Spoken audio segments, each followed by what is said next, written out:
Do you find it challenging as a leader to get your team all to work together and to keep up great relationships with them individually as well as collectively? I totally understand this because this was probably the biggest challenge I had in my corporate career.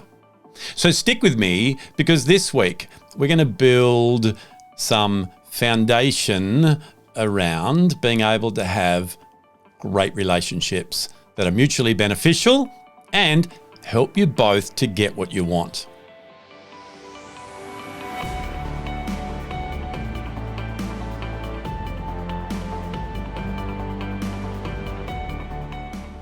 Hi, this is Grant Herbert, leadership and sustainable performance coach, and today I want to continue our conversation around the 9 crucial shifts area of relationships by helping you to set a strong team foundation.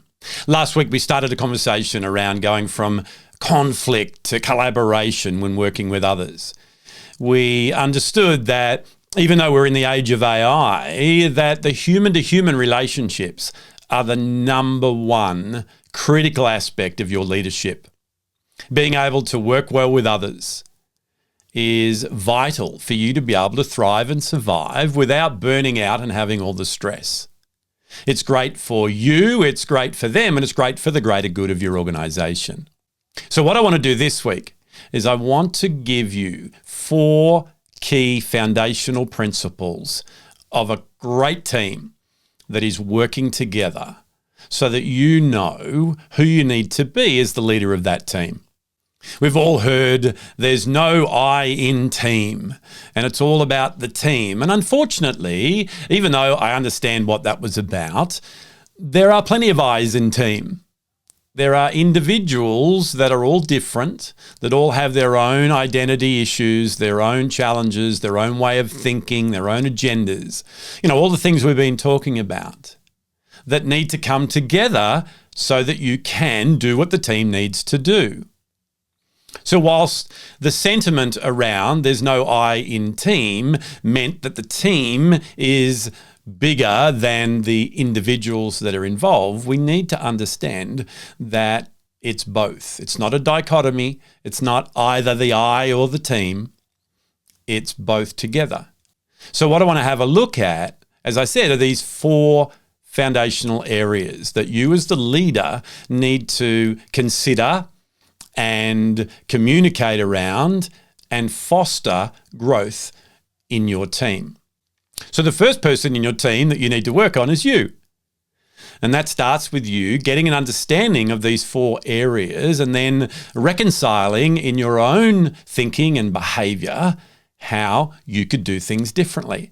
And then giving this same information over to your team and working together to set these foundations. Looking at why that's important for each individual, how it helps them, as well as how it helps the collective of the team. I call these the 4 pillars of teamwork. And the first one is collaboration. Collaboration is where instead of getting results from yourself alone, people come together and work with others to get the result that they both want. Now, that can be just a couple of people, or it can be the whole team working together. It can be your team working with other teams within the organization to achieve the objective of the overall organization.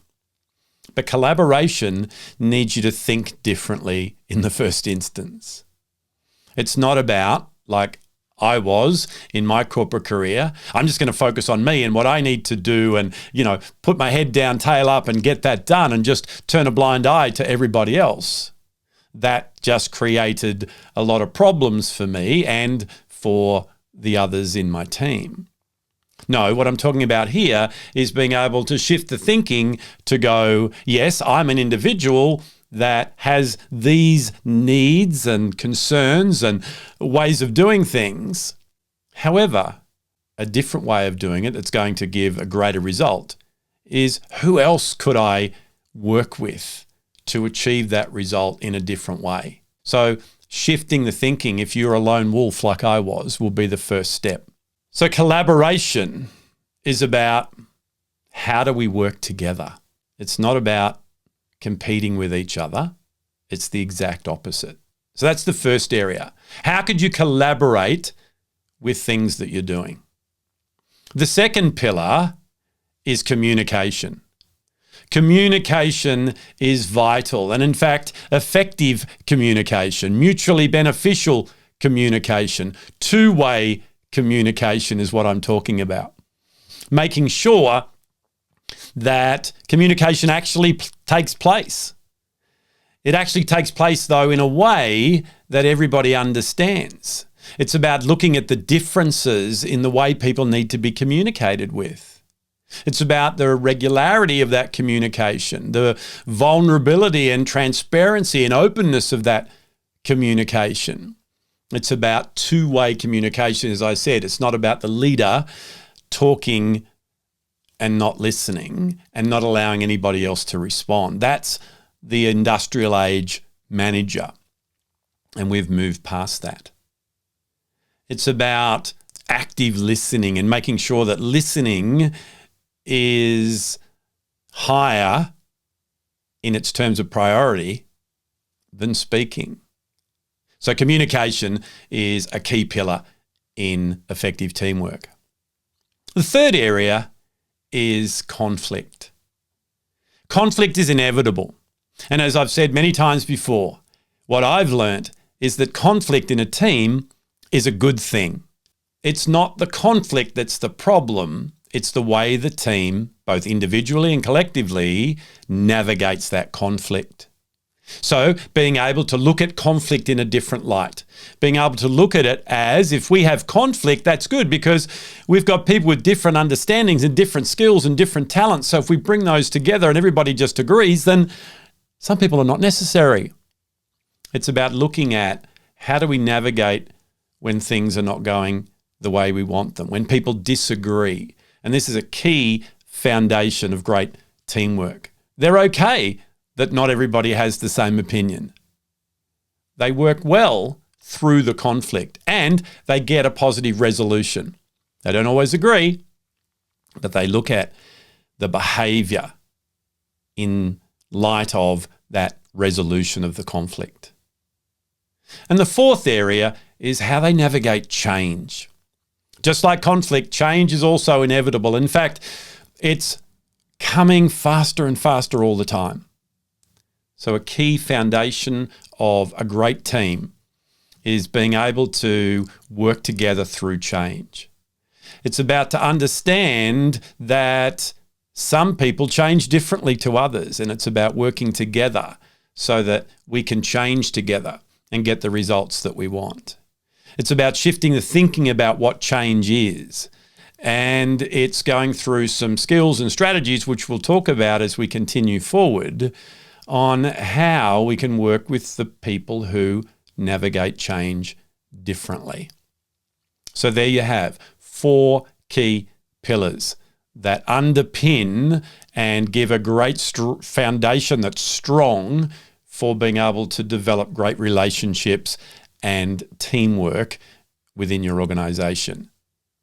As I said, it's about you getting that first and looking at yourself and then fostering that within your team as well.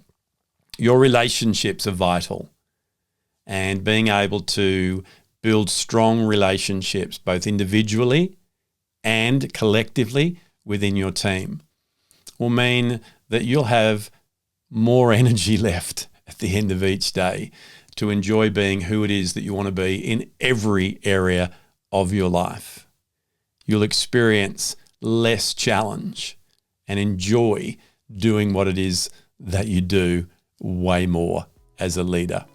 Well, that's it from me for another week. Join me again next week as we continue this conversation around building relationships by helping you to become a masterful communicator. I'll see you then.